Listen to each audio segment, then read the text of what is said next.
SportsSpeak Golf Cars and Motorbikes. Highway 327 West in Silsbee has a sophisticated street-legal Tony Lamborghini golf cart, 6-seaters, 4-seaters, customized trailers, LaFree electric bikes, manual pedal bikes, and a motorized Velo Solex, tires, wheels, trolleys, and accessories for club car and easy-go. SportsSpeak Golf Cars and Motorbikes, Highway 327 West in Silsbee. Call them at 385-3838. JP White, SportsSpeak Sports, where we talk sports and a few other things, and I'm happy to have Danny Moody from Atlanta, Georgia, right here with me today. Hello, Danny. Hello there, JP. Glad to be with you today. Hey, you look like a nice, funny guy. I try to be. Are you a comedian? No, sir. You don't put on shows, comedian? No, sir. I know a little magic. You know, what kind of magic do you know? What can you do? Well, my son Kevin did magic shows in churches and all that. No kidding. Yeah, so I know a few magic tricks. You know how to make a quarter out of year. Not that one, but I know it. I can take a $1 bill or $20 bill and put it in a little bag and then make it disappear. Oh, look out. That's my kind. I bet I remember where it went to. Right. Well, Danny Moody, did you play football? I played just a little bit in high school, but then I had a couple of things. What do you mean just a little bit? I don't know how you can just play just a little bit. Well, what happened was that I was out on the field in one of my first plays, and then I caught the ball, but I went the wrong way because I was scared, and then the coach jerked me off the field, and so then I got hit in the stomach with a fist. And so I decided to go to baseball and leave football. Oh, goodness. But I like football. I don't think it's too rough. Well, then if you did that, then you say you decided to play. I wanted to say something about that football thing, but I got skipped out. Go ahead. Did you play baseball? Yes, sir. Played baseball. Where? In high school? Did you get a college scholarship or something? No, sir. I played baseball in high school, and then I played baseball after high school. And then went and tried out for the Atlanta Braves. No, come on. One day. No kidding. And then was cut the next day. But I still like baseball. Oh, so did you play basketball? No, sir. Tennis? No, sir. Volleyball? No, sir. No. Did you play golf? I played softball. Do you play softball? No, we had that city manager down there told us all about that softball, rag ball, softball, slow pitch, and fun and all. What can you tell me about softball that I hadn't heard? Well, we just had a church softball team and had a real good team and won a lot of playoff games. And then I had some bad experiences a couple of times being knocked out playing softball. And but I loved softball. We was real good. Our church team was. Yeah. And so what did you say you knocked out? Well, we was in revival that week, and then what happened was we had a playoff game after the revival, and so we had to go to Rome, Georgia. And when we got there, it was about the second inning, and I had hit a triple, and so I was rounding second base, and I was sliding into third. And the left fielder, who was a real big old guy, he took the ball and was throwing it to third base, and it hit me in the head and knocked me out. And I got a concussion, and then they had to carry me to the hospital. And so when I woke up, the first thing that I said was I safe? And they said, you're the only person I've ever heard that was safe and out at the same time. But I played softball and I loved it. You making that up? No, sir. You tell me it's on the level. I was number 44 in softball because I hit a lot of home runs. Oh, I know what I want to ask you. All right. I remember in 1996, this guy, Mark Henry, was lifting weights in the Olympics in Atlanta in Yes, 1996. I remember that. Uh-huh. Some people carried a torch. It came right over here through Sour Lake, right down 105. Carried this torch.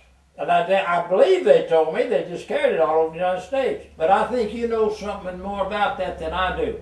Where were they? Where did they carry it? Just come through Texas and went all over to Mississippi and Atlanta? We went to several states, and then it ended up in Atlanta because we hosted the 1996 Olympics in Atlanta. Well, you got to do something with the Olympics then, maybe. Yes, sir. What did you do? Well, I was the first one chosen in Georgia to be a torchbearer, and that was a great honor to be chosen.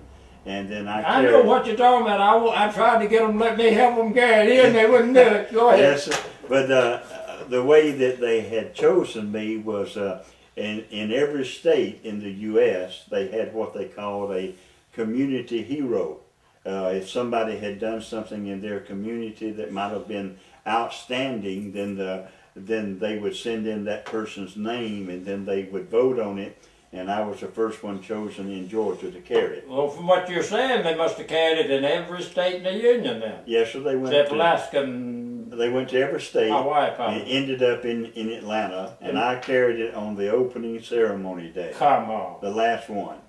And I carried mine around 2:30 in the morning, and was supposed to carry mine at 11 o'clock at around Midtown, and then they would be like thousands of people lined up as we were in a van, and the torchbearers was in a van, and then they would drop us off on the quarter of a mile that we would have carried the torch, and they would come up and light my torch, and I would carry it to the next person, and they would light their torch.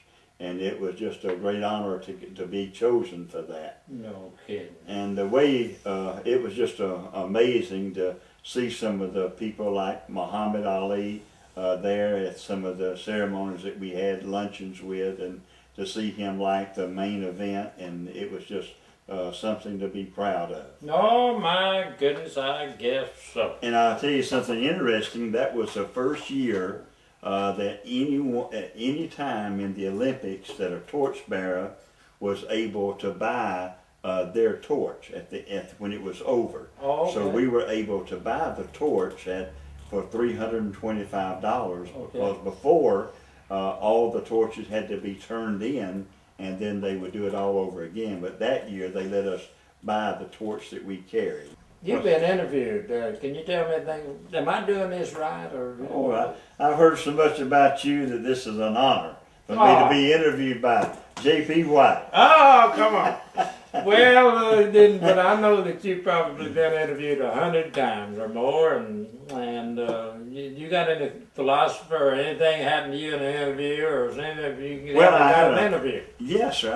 I was able to be interviewed by Jay Leno. Yeah, I love Jay Leno. Now my Judge Stover and my brother Henry, Reverend Henry, both told me any story worth telling, worth building on. I believe you do pulling my tricks. I build on them. I believe you must be building on something. I like Jay Leno. He's been my favorite one.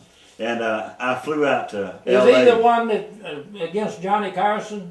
What are you talking about? No. He let's see. He took over Johnny Carson's spot on the Tonight Show. Right. Okay. And so my goal was, when I left Atlanta, when I flew into LA, was just to meet Jay Leno. But it's easier to meet the president than it is Jay Leno. Oh. And but somehow I was able to meet him, and he brought me up on the stage and interviewed me. And we had a ball. And then he's got a lot of classic cars, you know.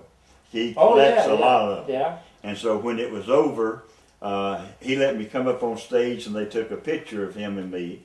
And then when it was over, he told me where to go, and I went back in the back and waited on him when he came out. And then I handed him a picture, and then took a picture of him holding the picture that they took between he and I. And so that was great. He's a super nice guy. No kidding. No, all right. Oh, well, you know anything about racing? Did you ever drive a race car or anything? I bet you were a racer. I love racing, and my brother-in-law, Anthony Parson, when I was about 16, I'm a little bit older than that now, and but when I was about 16, he drove in the Peach Bowl, and he had a stock car, a number 45 called Colt 45, and so I helped him on that. And so I always followed racing. One of my heroes was Dale Earnhardt Sr., and one that was killed at Daytona 500. And so I've been on his jet. He let me sit on his jet when he flew into Atlanta, and took our pictures together. And then I I drove in the Richard Petty Experience, which was like going around the Atlanta racetrack, 8 laps, and then that was so awesome of going down the pit road and hitting that first turn and your car going up like that. And then I drove in the Charlotte Motor Speedway, and I was the first one that drove on that track at night when they turned the lights on. So I was kidding Dale Earnhardt Sr. one time. I said, I've done something in NASCAR that you've never done. He said, what's that? I said, I just got through driving at Charlotte under the lights, and so we had a big laugh about that, but he was one of my favorites. How I came to Silsbee was I preached my first revival in 1975, and then I've been coming here preaching 2 or 3 revivals a year. Since then, I've been here. This is my 37th year to come to Silsbee and preach in Texas. You must be a Baptist. Yes, sir. You're Baptist, huh? Yes, sir. Do you know our pastor, Dr. Scott Moody? No, sir. I've never met him, but I've heard a lot about him, a lot of great things about him. You think maybe you might be his cousin somewhere down the line? Well, I know him as brother. Is it? Oh, I got you. Brother in Christ. There you go.